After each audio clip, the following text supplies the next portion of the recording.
Welcome student. आज हम जिस पोइम को डिस्कस करने जा रहे हैं वो बहुत ही इम्पोर्टेंट है और पोइम का नाम है the trees. The poem trees is a symbolic poem. Here the trees symbolize with female or woman. Symbolic means जब हम किसी वस्तु को दूसरी चीज से उसके प्रतीक के रूप में हम वर्णन करते हैं तो उसको सिंबलाइज करना कहलाता है। यहाँ जब आप पोइम का लिटरेरी मीनिंग निकालेंगे तो आपको ऐसा लगेगा कि पोइम में इलॉजिकल अनरियलिस्टिक बात की गई है। इसलिए हम पोइम का लिटरेरी मीनिंग नहीं लेंगे, हम ट्रीज को फीमेल और वुमेन समझ करके जब इसका इंटरप्रिटेशन करेंगे तब आपको लगेगा कि हाँ, अब सारी की सारी पोइम की मीनिंग बन रही है। So you need to read the poem at least 2 और 3 टाइम्स। इसलिए मेरा सजेशन है कि आप वीडियो को ध्यान से देखकर सुनेंगे so that you may able to understand the poem. So let us begin. The first the first stanza. The trees inside are moving out into the forest. The forest that was empty all these days, where no birds could sit, no insect hide. तो देखें हम first stanza में यहाँ पर the trees के लिए लिखा गया है कि trees inside are moving out into the forest. जो पेड़ हैं वो अब घरों से बाहर निकल लें। अब ये ऐसा सुनना और ऐसा समझना एक बड़ा अनरियलिस्टिक है कि पेड़ कैसे घरों से बाहर जा सकते हैं और घरों में कैसे हो सकते हैं। तो यहाँ पर ट्रीज को सिंबलाइज किया गया विथ फीमेल्स, विथ वुमेन्स, महिलाओं से। तो यहाँ पर वुमेन की बात की गई है कि अब वुमेन भी, अब महिलाएं भी घरों से बाहर निकल के जा रहे हैं। यानी trees inside are moving out into the forest, forest में जा रहे हैं मीन्स बाहर जा रहे हैं। The forest that was empty all these days, और वो फॉरेस्ट जो कि अभी तक पूरे के पूरे खाली थे, एम्प्टी थे, अभी तक खाली पड़े थे। मीन्स जो वुमेन है जो केवल घरों तक सीमित थी, बाउंड्री वॉल के अंदर थी, जो कुछ करना चाह रही थी लेकिन वो बाहर नहीं थी, अब वो बाहर भी जा सकती हैं। लेकिन अभी तक वो सारे जो हमारी सोसाइटी है, वो समाज है, वो खाली पड़ा था। तो इसलिए इसको ट्रीज से सिंबलाइज किया गया है।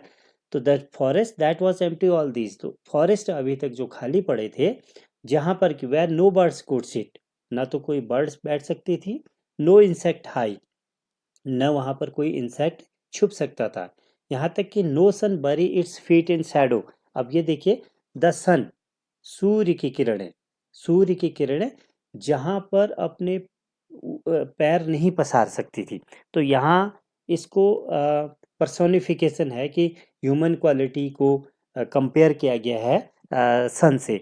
तो यहाँ पर कहने का मतलब यह है कि न सूर्य अपने किरण रूपी पैर पसार सकता था, और the forest that was empty all this night, और वह जंगल जो इतनी रातों से खाली था, तो will be full of trees by morning, तो वह सुबह होने तक, प्रातः होने तक पेड़ों से भर जाएगा। मीन्स तो जो फॉरेस्ट अभी तक खाली था, जो सोसाइटी अभी तक खाली थी, जो समाज अभी तक खाली था, महिलाओं के बाहर निकलने से, उनके बाहर काम करने से वो भी पूरा महिलाओं से, वुमेन से, फीमेल से भर जाएगा और वो भी अपना काम कर पाएंगे। सेकेंड स्टेंजा देखें। All night the roots work to disengage themselves from the cracks. तो यहाँ पर मीनिंग भी आपके लिए लिखे हैं, थोड़ा टफ वर्ड है। सारी रात, all night, the root works, roots जड़ें, पेड़ों की जड़ें कार्य करती है किस लिए? To disengage, disengage mean separate, यानी अलग करना, अपने आप को छुड़ाना। Themselves from the cracks in the veranda floor, तो बरामदे की जो फर्श है, फ्लोर है, उससे उसकी जो दरारें हैं, क्रैक्स हैं, स्प्लिट्स हैं, उनसे अपने आप को बाहर निकलने के लिए रात भर पेड़ की जड़ें कार्य करती हैं। कहने का मतलब ये है मेरा यहाँ पर कि जो महिलाएं हैं वो अपने आप को उस जो चार दीवारी, जो एक बाउंड्री वॉल के अंदर अभी तक वो कैद थी, जो अपना काम नहीं कर पा रही थी, तो उसको बाहर निकलने के लिए अपने आप को उस उस बरामदे की जो फ्लोर है, यानी जो बाउंड्री वॉल है, उससे डिटैच करना पड़ेगा, उससे अपने आप को अलग करना पड़ेगा, बाहर निकलना पड़ेगा। The leaves strain towards the glass small with exertion. तो जो लीव्स है, पत्तियां हैं, वो भी यहाँ पर स्ट्रेन लिखा है, स्ट्रेन मीन्स एफर्ट, कोशिश करना, प्रयास करना, towards the glass, glass in window का ग्लास, खिड़कियों का जो शीशे हैं वहाँ की ओर जो लीव्स हैं वो कोशिश कर रही हैं बाहर निकलने की उसके थ्रू, स्मॉल विथ एक्सर्शन, और इसलिए वो थक चुकी हैं, एक्सर्शन एफर्ट कर रही हैं, एक्सर्शन टाइडनेस, थकना, long cramp boughs shuffling under the roof, और छोटी छोटी जो टहनियाँ हैं, बोझ है, वो सफलिंग कर रही है, रगड़ खा रही हैं, स्ट्रगल कर रही है, अंडर द रूफ, छत के नीचे। तो छत के नीचे बाहर निकलने के लिए वो सफलिंग कर रही हैं, रगड़ खा रही हैं, स्ट्रगल कर रही हैं, यानी महिलाएं बाहर निकलने के लिए स्ट्रगल कर रही हैं। Like newly discharge patient half daze moving to the clinic door, ठीक उसी प्रकार जिस प्रकार एक पेशेंट अभी अभी जो डिस्चार्ज हुआ है, जो जिसे अस्पताल से छुट्टी मिली हुई है, और वो आधी निद्रा में, half days means half sleep, तो अर्ध निद्रा में जैसे वो क्लिनिक डोर से उस हॉस्पिटल के बाहर निकलता है, और जब वहाँ से निकलने का प्रयास करता है, बड़ी तेज़ी से वो बाहर निकलने की कोशिश करता है, क्योंकि वो उस माहौल में नहीं रहना चाहता। तो ठीक उसी प्रकार वुमेन भी, फीमेल भी, तो इस माहौल से बाहर निकलने के लिए, आप अपने आप को प्रूफ करने के लिए बाहर निकलना चाहती है, इसलिए वो पूरी रात काम करती हैं अपने आप को डिटैच करने के लिए उस माहौल से। चलिए देखते हैं आगे।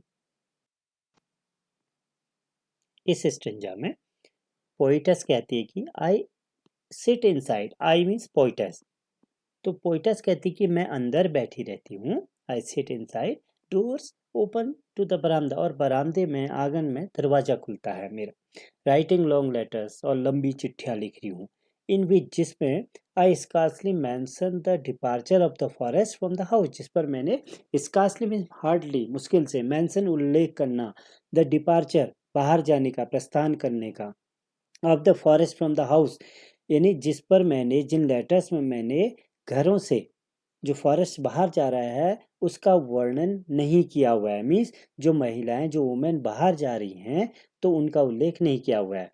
द नाइट इज फ्रेश, आसमान, नाइट, रात बिल्कुल फ्रेश है। Whole moon shines in the sky still open, और आकाश में अभी तक बिल्कुल मून चमक रहा है, शाइनिंग कर रहा है। उसी प्रकार, क्योंकि moon is indicated of women, indication है वुमेन का, तो वहाँ पर महिलाएं बाहर निकल के अपने फ्रीडम से जो काम कर रही हैं, वो बिल्कुल मून की तरह चमक रहा है। The smell of the leaves and lichen still reaches like a voice into the room, और जो स्मेल है लीव्स की और लाइकेन्स की, एल की, और जो एल की और आपके फंगस का जो मेल होता है, लाइकेन, तो वो उसकी जो पिकुलियर खुशबू है, वो कमरे में अभी भी एक वॉइस की तरह पहुंचती है। मीन्स कहने का मतलब है कि महिलाएं इतनी तैयार हैं काम करने के लिए बाहर, अपनी फ्रीडम से अपने आप को एक मून की तरह जो शाइनिंग कर रही हैं, जो काम कर रही हैं, तो उसकी जो आहट है, उसके कामों की जो चमक है, वो एक वॉइस की तरह अंदर तक सुनाई देती है।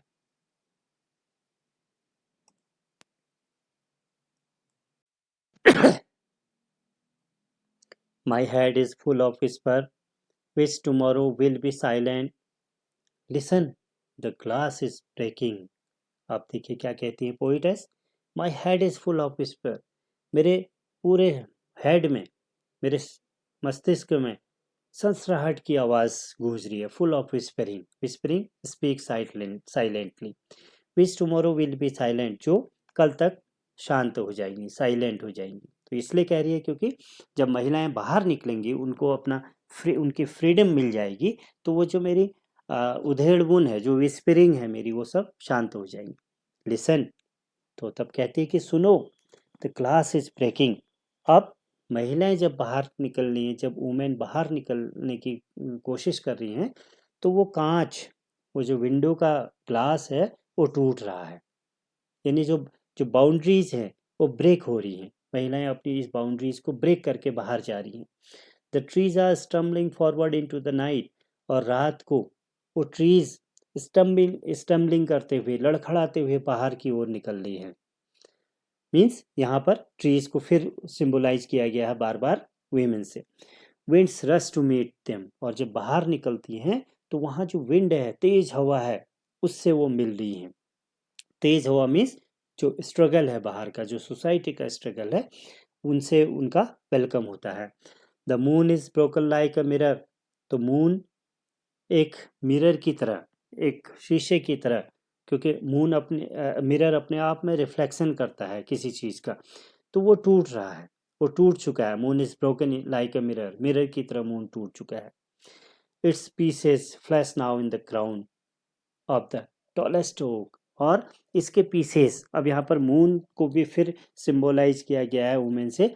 तो जब वो बाहर जाता है तो शीशे की तरह टूटता है, और उसके हर एक टुकड़ा, हर एक पीस उस सबसे जो टॉलेस्ट ओक ट्री है, ओक एक प्रकार का ट्री है, उसके क्राउन में, उसके मस्तिष्क में चमक रहा है। कहने का मतलब यह है कि वो वुमेन जो बाहर निकलते हुए अपने काम से, अपने फ्रीडम से इस तरीके से चमक रही हैं, जैसे हर एक जगह जहाँ जहाँ वो उसके पीसेज हो रहे हैं, वो हर जगह चमक रहे हैं। यहाँ तक कि जो टॉलेस्ट ओक ट्री है, तो जहाँ जहाँ जितना वो ट्री है, वो मून को उसने अपने आप को छुपा लिया है, लेकिन जो जगह स्पेस है वहाँ वो एक मिरर की तरह चमक रही है। तो ये इस तरीके से एक बहुत इम्पोर्टेंट पोइम है।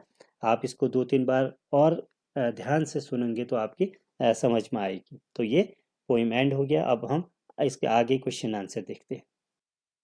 तो यहाँ पर स्टेंजा सेकंड आपके लिए दिया गया है, और उसके क्वेश्चन आंसर है, आप इसको ध्यान से देखिए और इनके क्वेश्चन आंसर। और इसी प्रकार स्टेंजा थर्ड में भी एक स्टेंजा थर्ड में भी क्वेश्चन आंसर है, आपको सॉल्व करने हैं। नेक्स्ट कुछ इम्पोर्टेंट क्वेश्चन आंसर्स इस पोइम से रिलेटेड आपके लिए दिए गए हैं, आप इन्हें ध्यान से करेंगे। और लास्ट में एक होम असाइनमेंट में आपके लिए एक स्ट्रेंजा दिया है, इसमें कुछ क्वेश्चंस हैं, मैं आपको क्वेश्चन समझाता हूँ, आपको इसको सॉल्व करना है। फर्स्ट क्वेश्चन है, what is the name of the poetess of this poem. इस पोइम की जो पोइटेस हैं उसका नाम आपको लिखना है। तो आंसर आपको पता है कि कौन है वो, एड्रिनिन रिच है, तो आप उसका नाम लिख सकते हैं। The name of the poetess of this poem is Adrienne Rich. Second question, what is the name of the poem. Poem का क्या नाम है? The name of the poem is the trees. Third question, why is the forest empty.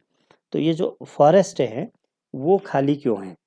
Third question है, तो answer आप लिखेंगे the forest is empty because the trees are inside the house, क्योंकि जो ट्रीज हैं वो घरों के अंदर कैद है। Last question, what happened when the forest is empty, right 2 points. तो जब जंगल खाली होगा तो क्या होगा, कोई 2 पॉइंट से लिखे, तो आंसर लिखेंगे when the forest is empty, जब फॉरेस्ट एम्प्टी हो जाएंगे तो नो बर्ड्स कैन सिट, कोई बर्ड वहाँ नहीं बैठ सकती। No insect can hide without the trees, और बिना पेड़ों के कोई भी कीट वहाँ पर छुप नहीं सकता है। तो ये आप आंसर खुद ही लिखेंगे। तो इस प्रकार मुझे विश्वास है कि आपको ये पोइम समझ में आई होगी। तो आप इस पोइम के क्वेश्चन आंसर कीजिए। तो मिलते हैं अब एक नई वीडियो के साथ। थैंक्स।